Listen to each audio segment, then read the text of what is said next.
Salamat sa mapagpalayang pagmamahal. Welcome to our 365 daily devotion.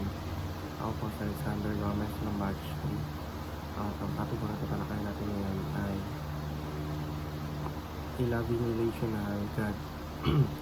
Na importanting Bible verse ito po sa Genesis chapter 2 verse 18. At buksan po natin ang ating puso at isip sa mga nagsalita ng Diyos.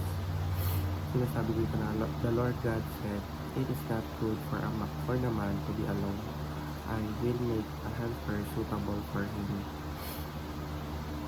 Teaching number 1, God is the author of marriage. Ang Diyos ang may akda ng kasal.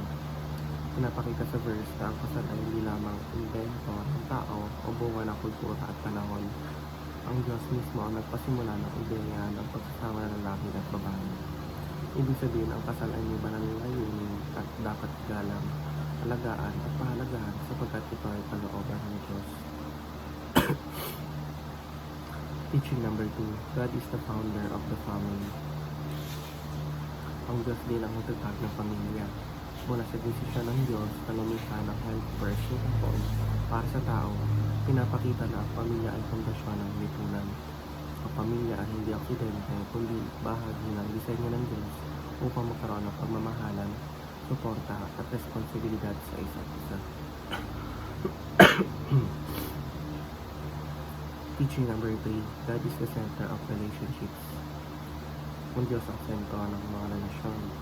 Hindi lamang companionship ang tinutukoy ng Diyos, kundi isang relasyon na may direksyon at layunin.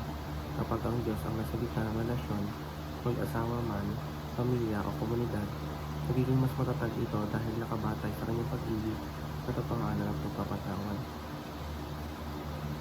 Application number 1, mirror the community of the Trinity. Ipakita natin sa relasyon ng pagkakaisa tulad ng Trinity. Ang Trinity, ang Ama, Anak at Espiritu Santo ay halimbawa ng perpektong pagkakaisa sa kabila ng pagkakaiba. Sa ating mga relasyon, dapat may respeto, cooperation, at pagkakapantay-pantay, hindi nangingibabaw ang isa, kundi nagtutulungan.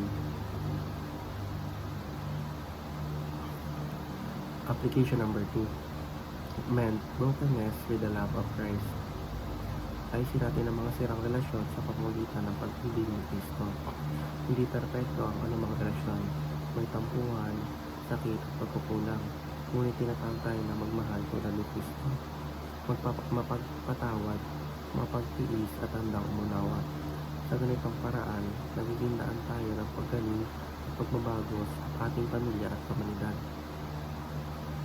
Application number 3, maintain a God-centered relationship. Sa praktikal na paraan, ito ay nangangahulugan ng pananalangin, bukas na komunikasyon at pagpapasya ayon sa kalooban ng Diyos. Kapag ang Diyos ang sentro, mas nagiging malinaw ang direksyon ng relasyon at mas nagiging matibay ito sa harap ng pagsubok. Yun lamang po ang aking devotions. Maraming salamat.